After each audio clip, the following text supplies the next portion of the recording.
नमो अरिहन्ताणं नमो सिद्धाणं नमो आयरीयाणं नमो उवज्झायाणं नमो लोये सव्वसाहुरं मङ्गलं भगवान् वीरो मङ्गलं गौतमो गणी मङ्गलं कुन्दकुन्दाद्यो जैनधर्मोऽस्तु मङ्गलम् सर्वमङ्गलमाङ्गल्यं सर्वकल्याणकारकं प्रधानं सर्वधर्माणां जैनं जयतु शासनम् अज्ञानतिमिरान्धानां ज्ञानाञ्जनशलाकया चक्षुरुन्मीलितं येन तस्मै श्रीगुरुवे नमः। धर्म धुरंधर आदि जिन आदि धर्म करतार नमो देव अगहरण ते सब विधि मंगल सार अजित आदि पारस प्रभु जयवंते जिन राय घाति चतुष्क कर्म मल भय शुद्ध शिविराय वर्तमान बरतों सदा जिन आज्ञा तुम सार यह उपकार सुतुम तणो में आयो सुखकार सिद्ध शुद्ध बंधु सुबुधि आनंद रूप अपार ज्ञानी ज्योति उज्ज्वल अचल चेतन धातु अविकार जिन मुक्ते उत्पन्न भई स्यादवाद सुख देन आनंद धारे अमोघ रस भवि जीवन सुख चैन ज्ञानी ध्यानी नग्न मुनि ध्यावे निज शिव रूप हंस अंश उज्ज्वल करे आनंद रस में कूप जिन शासन बरतों सदा आनंद सुरस अपार दया सुधावे हित ललित भवि जीवन सुखकार मंगल कर जे अग्हरण हैं जिनके सब नाम निशिबासर सुमरु सदा सरे सवे निज काम। बंधु, संध्याकालीन स्वाध्याय का समय हो चुका है और ब्रह्मचारी रायमल जी कृत चर्चा संग्रह ग्रंथ स्वाध्याय में चल रहा है, जिसमें ज्ञान वैराग्य वर्धक अद्भुत चर्चाएं हैं। जगत की नहीं, जीव की। कुछ शुद्ध नेकी चर्चा है, कुछ अशुद्ध नेकी चर्चा है, कुछ जीव के परिणामों की चर्चा है, गुण स्थानों की चर्चा है, लेशाओं की चर्चा है। ये चर्चाएं अब प्रयोजनभूत नहीं है, क्योंकि ज्ञानी जीव का ज्ञान भी परम निर्मल होता है। इसलिए ज्ञानी को दृष्टि द्रव्य की होती है और विवेक पर्याय का भी होता है। यदि पर्याय का विवेक ज्ञानी को ना हो तो उसको पुनः शुद्धोपयोग ना हो। इसलिए पर्याय की अपूर्णता का भान उसको होता है, लेकिन द्रव्य की दृष्टि की खुमारी होती है, उसको अद्भुत खुमारी होती है।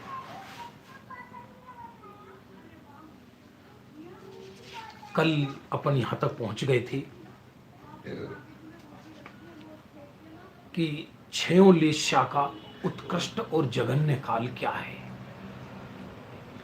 लेस्या माने योग से अनुरंजित कषाय के परिणाम, वो लेस्या है। जीव की वृत्ति, जीव की आदतें बाह्य, लेस्या विवाह भी है, कर्म बंध का ही कारण है। भले ही शुक्ल लेस्या हो, भले ही कृष्ण लेस्या हो, गति आगति का संबंध लेस्याओं से है, क्षेत्र से नहीं है, वृत्ति से नहीं है, निर्मल परिणामों से नहीं है, क्योंकि निर्मल परिणाम तो निर्जरा के कारण है। इसलिए कभी कभी मिथ्या दृष्टि 9वें ग्रह व्यक चला जाता है और सम्यक दृष्टि 16वें स्वर्ग तक ही जाता है। ये लोग बहुत प्रश्न पूछते हैं हमसे कि हाँ, बाहर में विशुद्धि अधिक हो गई, शुभ भाव अधिक हो गया द्रव्यलिंगी को, और उसके बल से 9वें ग्रह व्यक चला गया, और एक ज्ञानी धर्मात्मा चौथा गुण स्थानवर्ती घर में रहते हुए शुभाशुभ अधिक दिखाई देता है। विशुद्धि अलग चीज है, शुद्धि अलग चीज है। शुद्धि निर्जरा का कारण है, विशुद्धि बंध का कारण है।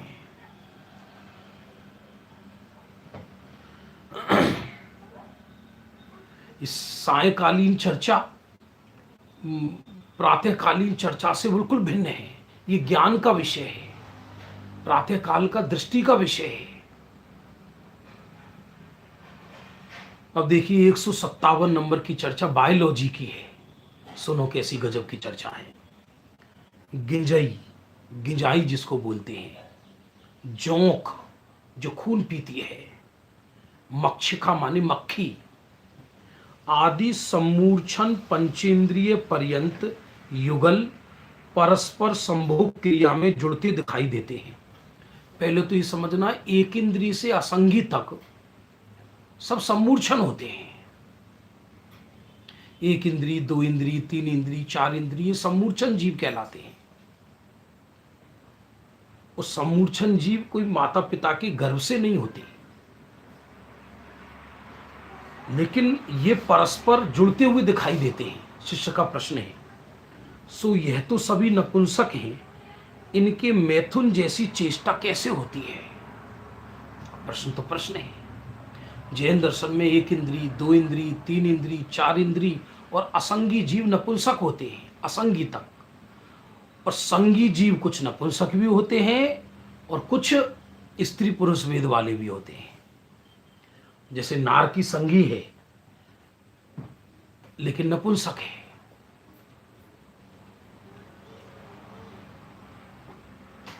उत्तर सुनिए।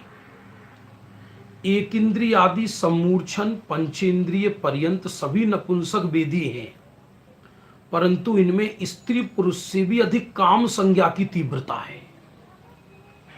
जो असंगी जीव तक होते हैं इनमें काम संज्ञा और ज्यादा होती है, लेकिन बाहर में प्रकट नहीं होती ज्यादा।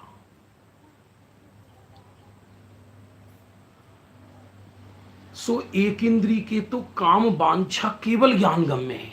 काम वांछा तो एक इंद्री के भी है, लेकिन वो केवल ज्ञान गम्य है। बंधु समझिए बात, हमको लगता है फूल, पानी, वृक्ष, पत्ते, पेड़ पौधे कितने शांत हैं, कितने सुंदर हैं, इनके कसाय ही नहीं है। अरे इनके और ज्यादा कसाय है। क्यों है? क्योंकि ये एक इंद्रिय है, नपुंसक हैं, इनके कृष्ण लेश्या है। एक पुष्प पेड़ पर खिल रहा है, अब कौन मानेगा कि उसको तीव्र कसाय है, लेकिन व्यक्त नहीं होती क्योंकि व्यक्त होने का साधन नहीं है। किसी की कसाएं व्यक्त हो जाती हैं और किसी की कसाएं व्यक्त नहीं हो पाती हैं। लेकिन जिनकी कसाएं व्यक्त हो गई, उन जिनकी कसाएं व्यक्त नहीं हो पाई, उनके कसायों का अभाव हो गया ऐसा नहीं है, उनके भी कसाय हैं।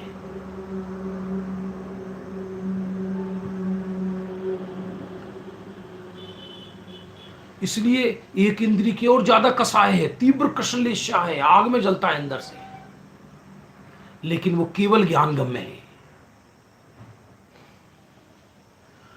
उसकी प्रवृत्ति इंद्रिय गोचर है नहीं। और आगे दो इंद्री आदि, दो इंद्री, तीन इंद्री, चार इंद्रियों, असंगी पंचेंद्रियों की बाह्य प्रवृत्ति पाई जाती है। उनमें लट, चींटी, मक्खी, नपुंसक की काम संज्ञा तीव्र है, और तीव्र है काम संज्ञा उसकी।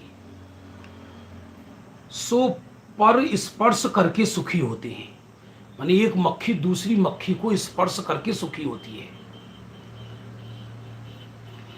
चारों गतियों के प्राणी में है मैथुन संज्ञा।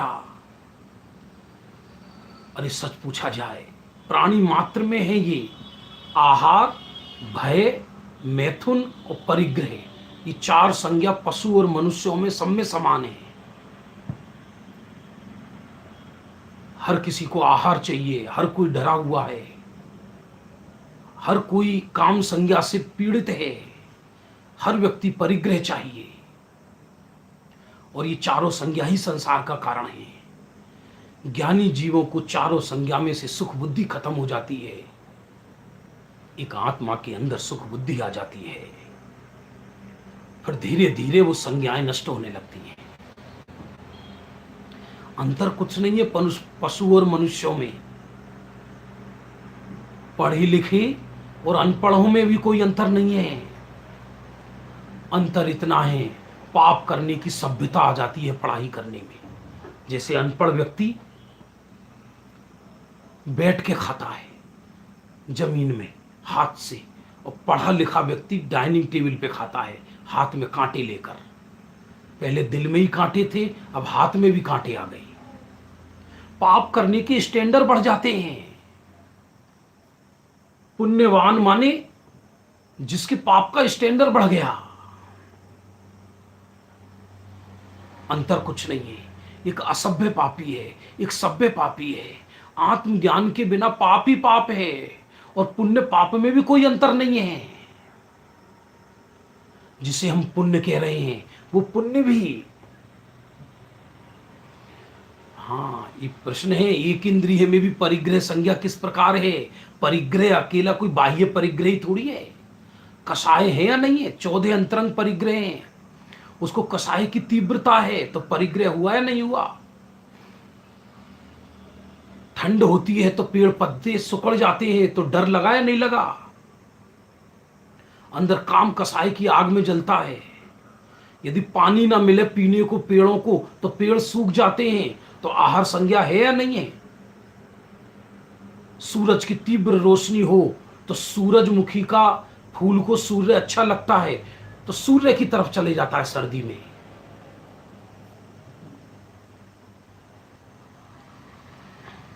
कोई बाहर के पदार्थ को समेट ले, इसी का नाम परिग्रह नहीं है। ये तो बाह्य परिग्रह है, मूर्छा परिग्रह। मूर्छा ही परिग्रह है, और ज्ञानियों के लिए उनके अनंत गुण ही परिग्रह हैं। अनंत गुण परिवार हमारा, अंतर बहती समरस धारा। अनंत गुण परिवार हमारा, अंतर बहती समरस धारा। मोह लागे यहाँ परदेश। ज्ञानियों को आत्मा से निकलना बाहर परदेश लगता है, इसलिए ज्ञानियों के तो अनंत गुण ही परिग्रह हैं। अज्ञानी तो डकैत है, चोर नहीं डकैत, क्योंकि वो पर वस्तुओं से महान मानता है। इसलिए एक इंद्री, दो इंद्री, तीन इंद्री, चार इंद्री, सब में संज्ञाएं सब में होती हैं। आहार, भय, मैथुन, परिग्रह। बंधु, जब तक स्वरूप की दृष्टि नहीं हुई तब तक चारों संज्ञाओं में ही जीवन जा रहा है। मंदिर से आया, भोजन भोजन भोजन भोजन भोजन भोजन भोजन भोजन भोजन, खाओ खाओ खाओ खाओ, फिर सो जाओ सो जाओ सो जाओ, फिर दुकानदारी चलो, फैक्ट्री चलो, परिग्रह इकट्ठा करो, फिर डरा हुआ है व्यक्ति। अंतर कुछ नहीं है। एक व्यक्ति पढ़कर डरा हुआ है, एक व्यक्ति बिना पढ़े डरा हुआ है। बिना आत्मज्ञान की संज्ञाएं नष्ट नहीं होती। तो यहां तो ये सिद्ध कर रहे हैं कि एक इंद्री, दो इंद्री, तीन इंद्री, चार इंद्री, इनमें और तीव्र कषाएं हैं, लेकिन हमको व्यक्त नहीं होती, उनको बाहर नजर नहीं आती, केवल ज्ञान गम्य है एक इंद्री की संज्ञाएं। सो परस्पर स्पर्श करके सुखी होते हैं, इसलिए परस्पर स्पर्श द्वारा भिड़ते हैं मक्खी वगैरह, किंतु उनमें पुरुष स्त्री के समान वीर्य निपात का कार्य नहीं होता, ऐसा तात्पर्य जानना। मतलब भले ही ये दिखाई दें स्पर्श करते हुए, तो भी ये सब नपुंसक होते हैं और सब मूर्छन होते हैं। एक इंद्री, दो इंद्री, तीन इंद्री, ये सब समूर्छन होते हैं। चार इंद्री, असंगी जीव तक।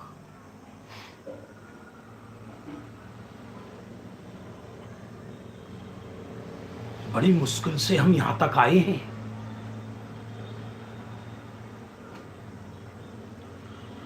बहुत मुश्किल से वन निगोद से निकलकर पृथ्वी कायिक, जल कायिक, दो इंद्री आदि को भी दुर्लभ कहा। दुर्लभ लही जो चिंतामणि, त्यों पर्याय लही त्रस तणी। लट पिपील अली आदि शरीर, धर धर मर्यो सही बहु पीर। अरे एक इंद्री से निकलकर दो इंद्री बनना अत्यंत दुर्लभ है। जब दो इंद्री पर्याय कोई दुर्लभ कह रहे हैं, तब संगी पंचेंद्री, वो भी मनुष्य पर्याय, वो भी जैन कुल, वो भी मुमुक्षु परिवार, वो भी सदगुरु का मिलना, वो भी तत्व निर्णय करने योग्य बुद्धि का होना कितना महादुर्लभ है। समझ लो किनारे पड़ी नाव है, कोई साधारण बात नहीं है। कहां तक आ गए हैं हम, लेकिन महिमा नहीं आती इसको जिन शासन की, तो फिर दोबारा विकलत्रय बन जाएगा या एक इंद्रिय आदि में चला जाएगा। अब 158 नंबर की चर्चा प्रारंभ होती है। 158। फास्ट लेता हूं मैं थोड़ा, मेरी आदत है फास्ट लेने की। द्वितीयोपसम सम्यक तो किस किस गुण स्थान में किस अपेक्षा किस प्रकार पाया जाता है। थोड़ा बीच में करना नियोग की चर्चा आ गई है, घबराना नहीं, समझना। द्वितीयोपसम का अर्थ है जब कोई छायोपसमिक सम्यक दृष्टि उपसम श्रेणी चढ़ता है, उपसम श्रेणी चढ़ता है, तो छयोपसम सम्यक्त्व से तो श्रेणी चढ़ी नहीं जाती। या तो सम्यक्त्व को छायिक करे छय उपसम से, या उपसम करे।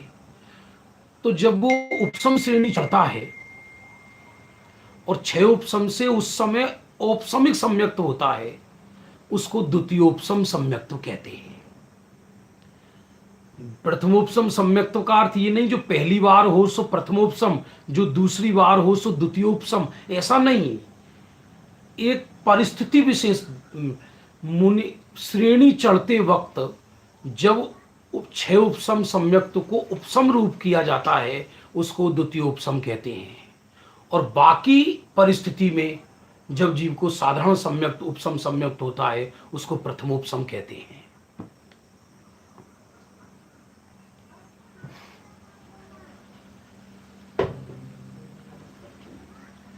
प्रश्न है क्या पेड़ पौधों को पानी संग्रह का परिणाम है क्या? अबुद्धिपूर्वक है। इच्छाएं दो तरह की होती हैं, मन पूर्वक और बिना मन पूर्वक। बिना मन वालों की भी इच्छाएं होती हैं। एक चींटी आग के पास से भागती है, उसे कष्ट लगता है तब तो भागती है।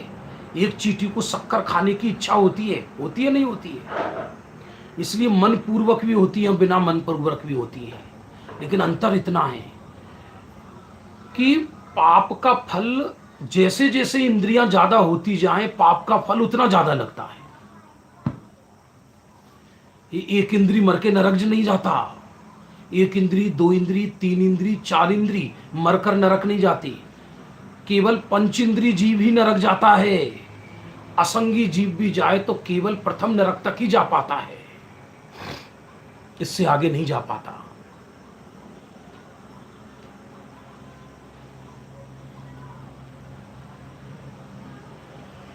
लेकिन उनकी कषाय होती है, क्योंकि वो पर्यायी ऐसी है। तो यहां प्रश्न है द्वितीयोपसम सम्यक तो किस किस गुण स्थान में किस अपेक्षा पाया जाता है? प्रथमोपसम सम्यक तो चौथे गुण स्थान में भी होता है, 5वें गुण स्थान में भी हो सकता है, 6ठे 7वें में भी हो सकता है, कोई दिक्कत नहीं है।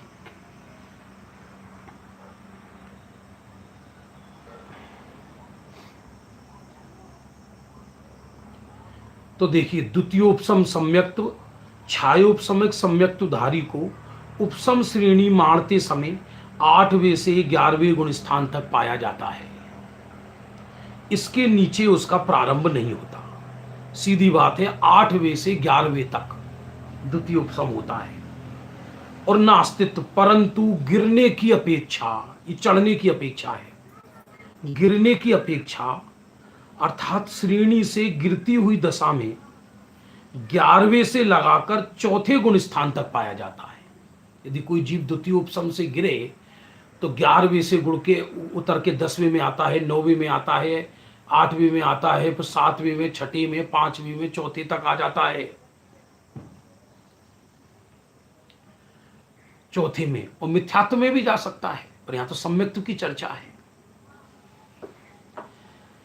इसलिए द्वितीयोपसम सम्यक्त्व 8वें से 11वें तक, और गिरने की अपेक्षा 11वें से 4थे तक।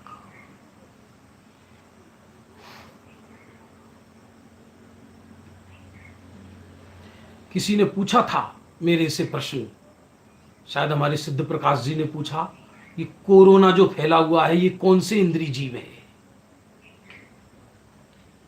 अब ये तो केवल ही जाने, लेकिन अनुमान ज्ञान और तर्क से ये ज्ञात होता है कि एक इंद्रिय जीव को ये रोग नहीं, एक इंद्रिय जीव से रोग नहीं होता। तो ये कोरोना 2 इंद्रिय भी हो सकता है, 3 इंद्रिय भी हो सकता है। हाँ, हो सकता है भावलिंगी मुनिराज को भी प्रथमोपसम सम्यक्त हो सकता है। कब? कि जो जिनका द्रव्य लिंग निर्दोष है, तो सीधा पहले गुण स्थान से 7वां गुण स्थान भी हो जाता है।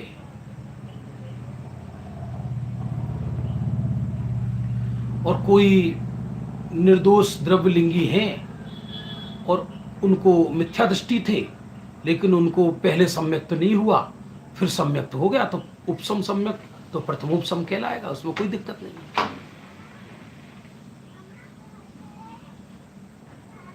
नहीं, छायिक सम्यक्त्वी को द्वितीयोपसम नहीं हो सकता, उसको तो छायिक सम्यक्त्वी हो गया ना। अब द्वितीयोपसम का क्या है?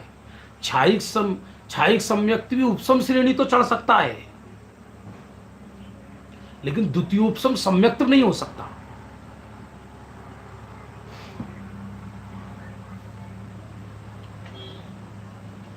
तो ये द्वितीयोपसम सम्यक्त की पर बंधु ध्यान देना, ये सब बाहर में चलता है, मालूम ही नहीं पड़ता। हो सकता है किसी ज्ञानी की स्वरूप पे दृष्टि गई और उसको प्रथमोपसम सम्यक्त हो गया, वो सम्यक्त तो शब्द भी ना जानता हो।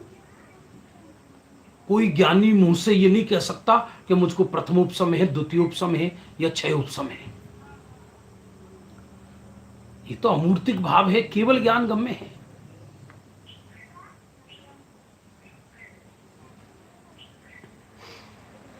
बस ज्ञानी तो ये जानता है कि मैं आत्मा हूं, मैं चैतन्य प्रभु हूं। अब आगे देखिए, 159 चर्चा है, 159 अद्भुत चर्चा है।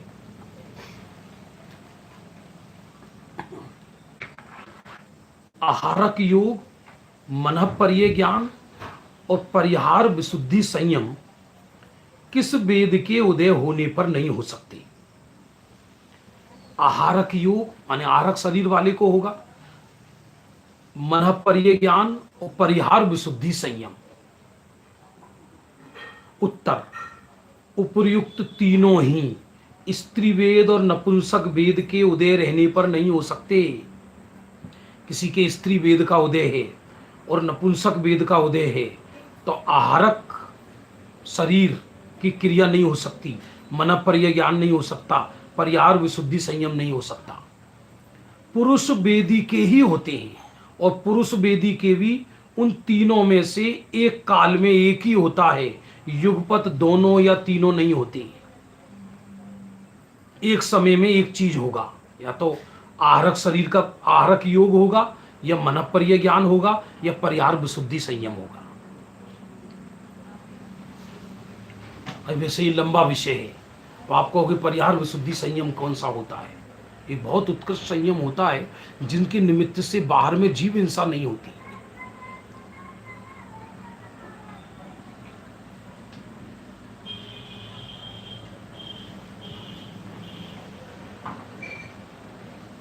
कोई दिक्कत नहीं है, 2 इंद्री 3 इंद्री 4 इंद्री दिखते हैं तो क्या दिक्कत है? दिखने की थोड़ी है, सम्मूर्छन जीव दिखते भी है, इसमें क्या दिक्कत है? दिखने से कोई फर्क थोड़ी होता है, बड़े से बड़े जीव भी दिखाई दे सकते हैं, इसमें क्या है? और छोटा से छोटा जीव भी दिखाई दे सकता है, जो दिखाई ना दे वो सम्मूर्छन, ये अर्थ नहीं है। बड़ा से बहुत विशाल काय जीव हो, वो सम्मूर्छन हो सकता है, दिखाई ना दे।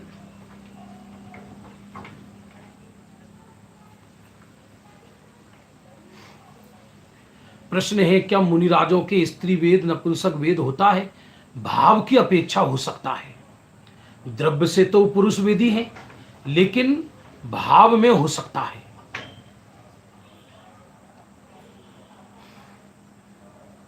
विशुद्धि विशेष की बात है ना, केवल ज्ञान अलग चीज है, मनःपर्य ज्ञान अलग चीज है। केवल ज्ञान के लिए शुद्धि चाहिए, मनःपर्य ज्ञान के लिए विशुद्धि चाहिए। तो जो कहा कि स्त्री वेदी को भी केवल ज्ञान हो जाता है, उसका तो सीधा अर्थ है कि अंतिम समय कोई भी वेद हो सकता है जब वेद का अभाव होगा। लेकिन यहां तो चर्चा है कि स्त्री वेद और नपुंसक वेद का उदय हो तो आहारक शरीर, मनःपर्य ज्ञान और परिहार विशुद्धि संयम नहीं होगा, पुरुष वेदी के ही होगा।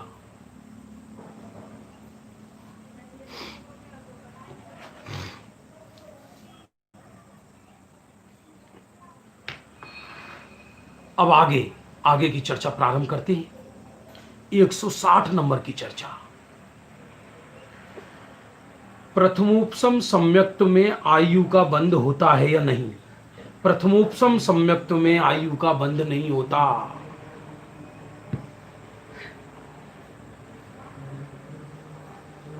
हाँ, सम्मूर्छन जीव है जो सागरों में पड़े रहते, महामत्स्य सम्मूर्छन है।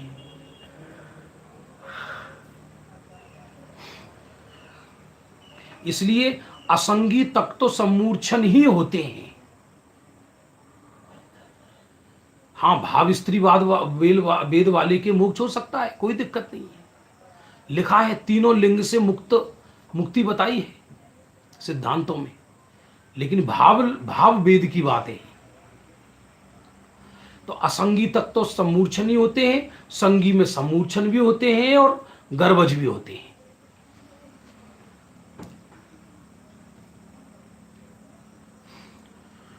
जिसको प्रथमोपसम सम्यक्त हो, तो प्रथमोपसम सम्यक्त के काल में आयु का बंध नहीं होता, बंधु, ऐसी सिद्धांत है। काल ही बहुत कम है, वो लघु अंतर मुहूर्त। अब आगे 161 नंबर भी चर्चा प्रारंभ होती है। 161 ऋषि किसे कहते हैं? ऋषि कितने प्रकार के होते हैं? आपने 64 रिद्धियों की पूजन की होगी। मनवादि चारण रिद्धिधारी मुनिन की पूजा करो। ऋषि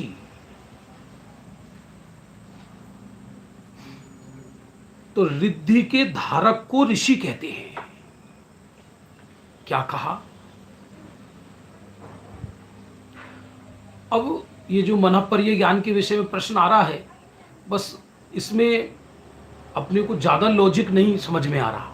इतना ही आ रहा है कि स्त्री वेद और पुरुष वेद में उस जाति की विशुद्धि नहीं होगी कि जिस विशुद्धि के बल से मनःपर्य ज्ञान हो, और केवल ज्ञान में तो शुद्धि की आवश्यकता होती है।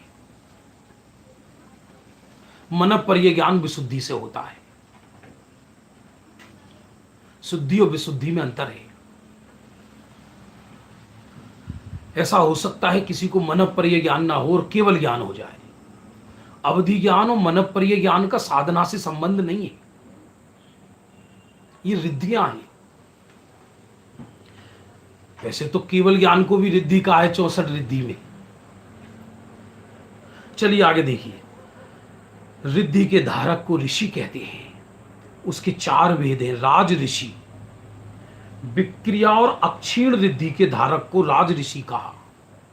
वैसे तो लंबा विषय है, मैं संक्षिप्त में ले रहा हूं। ब्रह्म ऋषि, बुद्धि व औषध रिद्धिधारी को ब्रह्म ऋषि कहते हैं। बुद्धि रिद्धि के 8 वेद हैं और औषध रिद्धि वाले को ब्रह्म ऋषि कहते हैं, और विक्रिया रिद्धि और अक्षीण रिद्धि वाले को राज ऋषि कहते हैं। अब है देव ऋषि, आकाशगामी रिद्धि के धारक को देव ऋषि कहते हैं।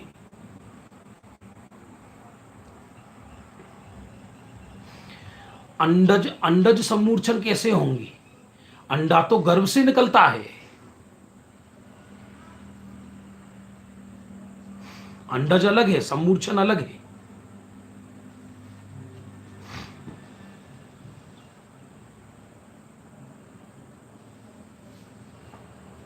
तत्वार सूत्र में आए हैं इसके भेद।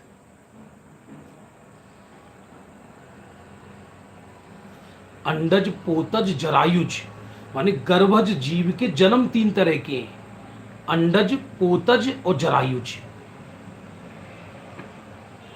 वो विषय फिर बहुत लंबा है। तत्वार सूत्र पढ़िए आप, बहुत विद्वान है। बंबई से एक भैया हैं, तत्वार सूत्र पढ़ा रहे हैं। देखो, जिसको जहां लाभ मिल रहा हो उसको वहां लाभ लो, सीधी बात है। पापों में पड़ने की जरूरत नहीं। हम तो किसी को कहते ही नहीं। जिसको जहां ऐसा लगे कि मेरे परिणाम यहां टिक रहे हैं और मेरे को यहां ज्यादा लाभ है, उसे वहां लाभ लो। तो शैली सबकी अलग अलग होती है, बात सब जिनवाणी की कर रहे हैं। और परम ऋषि किसको कहा? केवल ज्ञानी को परम ऋषि कहा है।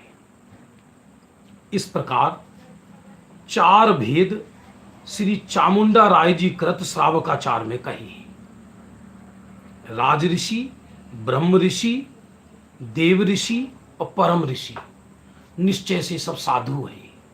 आचार्य उपाध्याय और साधु परमेष्टि में गर्भित हैं।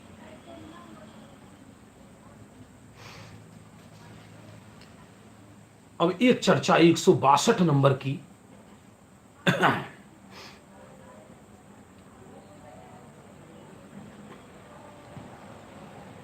बड़े मच्छ तो संगी हैं। वो सब जलचर जीव कुछ संगी भी होते हैं, कुछ असंगी भी होते हैं, जो प्रश्न आ रहे हैं। लेकिन तो बड़े मच्छ होते हैं तो सब संगी हैं, तभी तो मर के 7वें नरक जाते हैं। असंगी 7वें नरक थोड़ी जा सकता है। असंगी तो प्रथम नरक तक जाता है। महामच्छ जिसको कहा।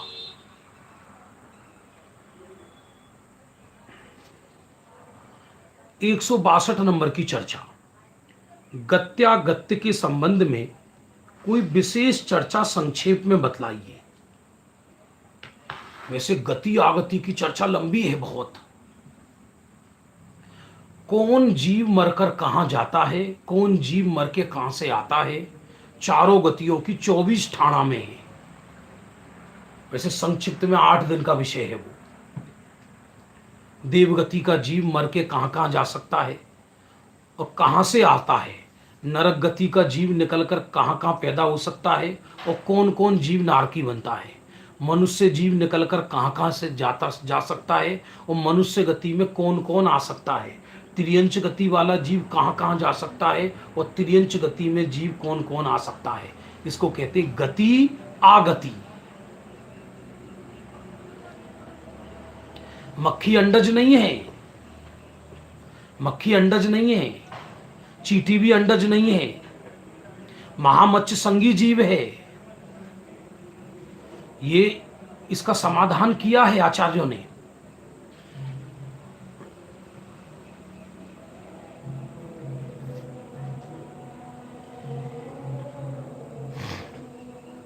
ये लगता है, हमें जो लगता है अंडे नहीं है, उनके खाने पीने के धंधे हैं। किसी ने मक्खी का अंडा देखा है क्या आज तक? किसी ने चींटी का अंडा देखा है क्या? ये अंडे नहीं है।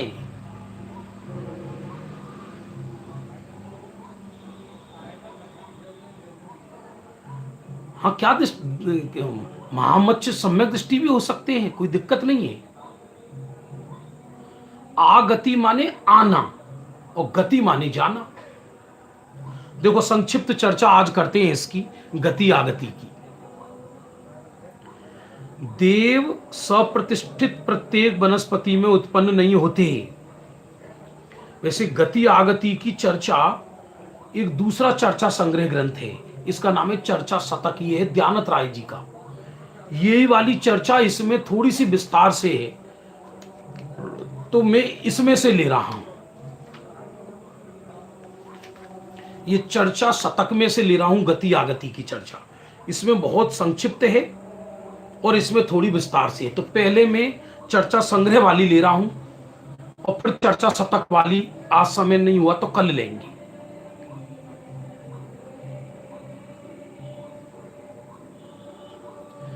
जा सकते हैं ना नरक में, क्या दिक्कत है? जो सम्यक दृष्टि होगा वो नरक नहीं जाएगा।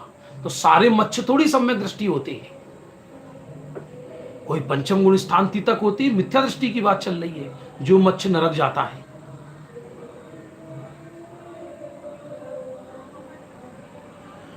तो देव मरकर सप्रतिष्ठित वनस्पति नहीं बनते, ध्यान देना, अर्थात निगोदिया नहीं बनते। और एक इंद्रिय जीव भी भवनत्रिक जीव और प्रथम और द्वितीय स्वर्ग तक के देव ही मर के एक इंद्रिय बनते हैं। वो भी साधारण वनस्पति में पैदा नहीं होते, माने निगोदिया नहीं बनते, वायु कायिक नहीं बनते और अग्नि कायिक नहीं बनते।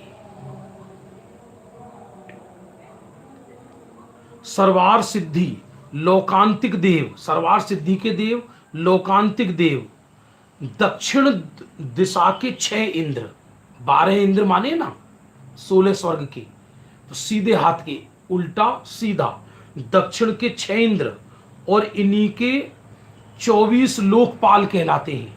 और सौधर्म इंद्र की सची इंद्राणी, सौधर्म इंद्र और इंद्र की सची इंद्राणी, और ये और 5 जाति के कल्पवासी, ये 5 जाति के कल्पवासी नियम से एक भवावतारी होते हैं, अगले भव से मोक्ष जाते हैं। गजब है।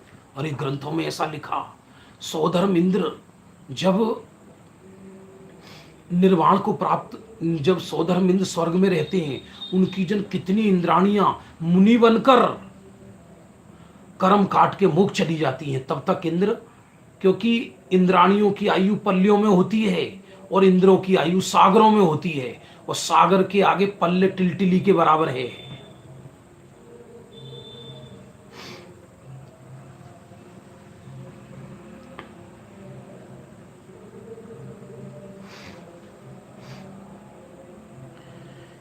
ये 5 जाति के कल्पवासी नियम से एक भवावतारी होते हैं, माने लोकांतिक देव, दक्षिण दिशा के 6 इंद्र, 2 24 लोकपाल, सौधर्म इंद्र और सची इंद्राणी, अगले भव से मोक्ष जाती है। कैसे जीव होते होंगे। तथा 9 अनुदिश और 5 अनुत्तर के देव मरकर नारायण प्रति नारायण नहीं होते। क्या कहा?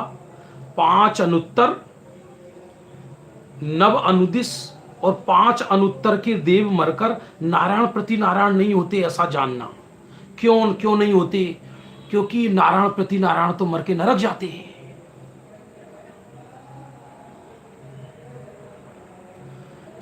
आशीष जी लिख रहे 40 नील, बहुत चर्चाएं हैं ग्रंथों में। जन्म समर्पित करना पड़े, सीधी बात है। उद्देश्य बना लो, मुझे एक समय का भी भव नहीं चाहिए, बस आत्मा का समागम या ज्ञानी का समागम, सत्संग, इसके सिवा और कुछ नहीं। बाकी सब जीवन अपने आप चलता रहेगा, ऑटोमेटिक, स्वयं।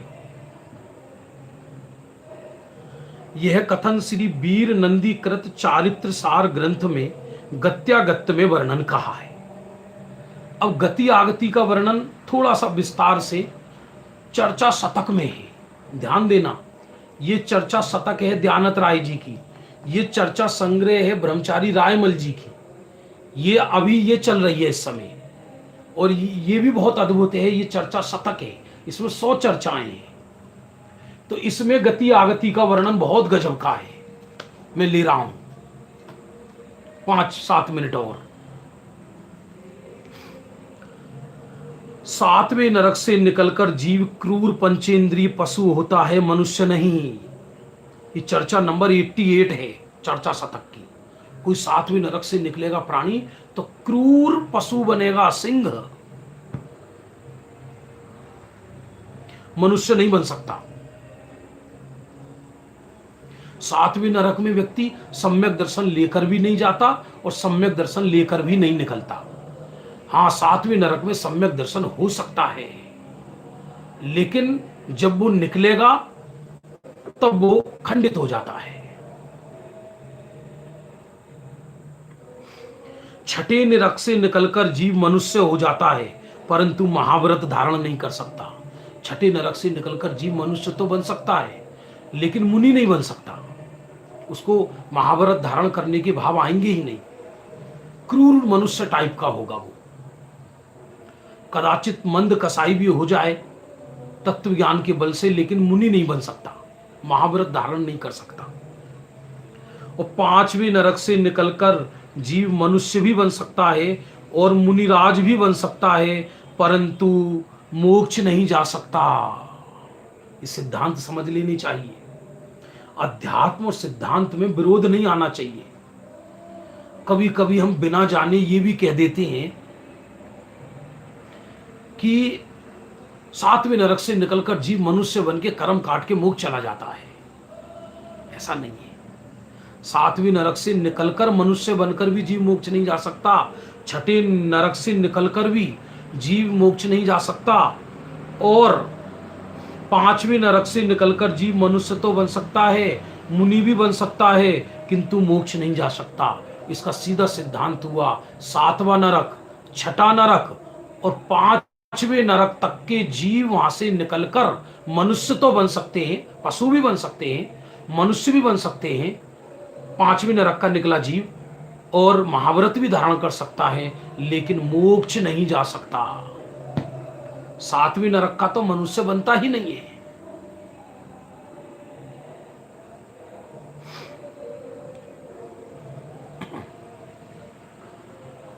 चौथे नरक से निकलकर मनुष्य होकर महाव्रत धारण करके मोक्ष भी जा सकता है, परंतु तीर्थंकर नहीं हो सकता।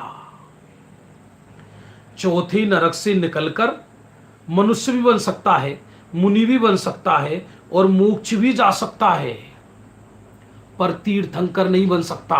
चौथे नरक से निकला जी, ये सब सिद्धांत है। क्यों नहीं बन सकता, इसके पीछे रीजन है। इतनी विशुद्धि होती ही नहीं है।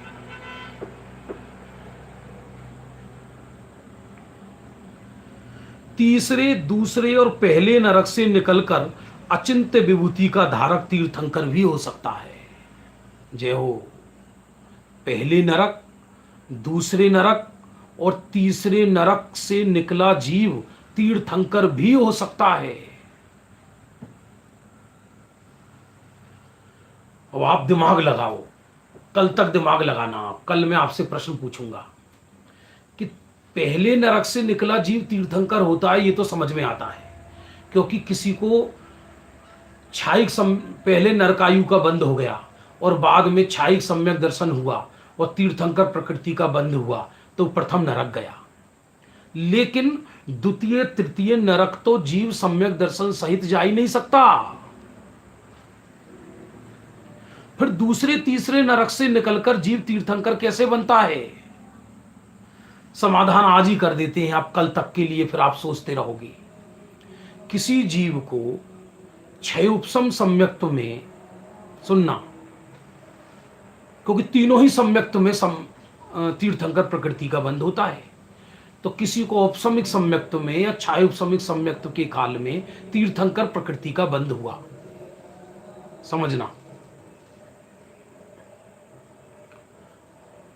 और उसके बाद, उससे पहले उसको नरकायु का बंध हो चुका था।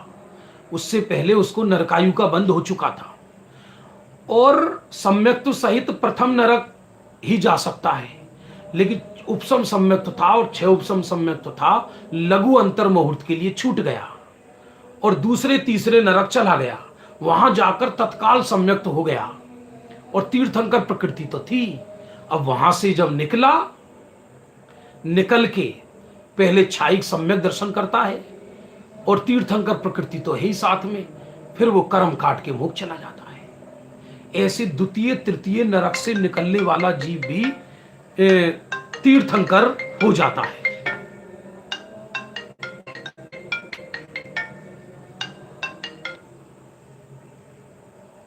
तीर्थंकर हो जाता है, ऐसा वर्णन है। ये नरक की चर्चा हुई है। फिर से मैं इसको रिपीट कर देता हूं। फिर स्वर्ग की, पशुओं की, मनुष्यों की चर्चा कल करेंगे हम। सातवें नरक से निकलकर जीव क्रूर पंचेंद्री पशु ही होता है, मनुष्य नहीं। छठे नरक से निकलकर जीव मनुष्य तो हो जाता है पर मुनि नहीं बन सकता।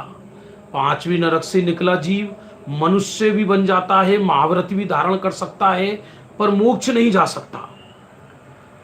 और चौथे नरक से निकलकर जीव मनुष्य भी हो सकता है, मुनि भी बन सकता है, मोक्ष भी जा सकता है, पर तीर्थंकर नहीं बन सकता। और पहले दूसरे तीसरे नरक से निकला जीव अचिंत्य विभूति का धारक तीर्थंकर भी हो सकता है। इन नारकियों की चर्चा हुई, निकलने की, जाने की अलग है चर्चा, और देव पर्याय की अलग है, वो हम कल करेंगे। आज हमारे यहाँ एक विशिष्ट भक्ति हो रही है, तो उसमें हमको अभी जाना है मंदिर में। जावानी के ज्ञान ते सूझे लो कालो, सोवाणी मस्तक नमो सदा देत तिहु दो।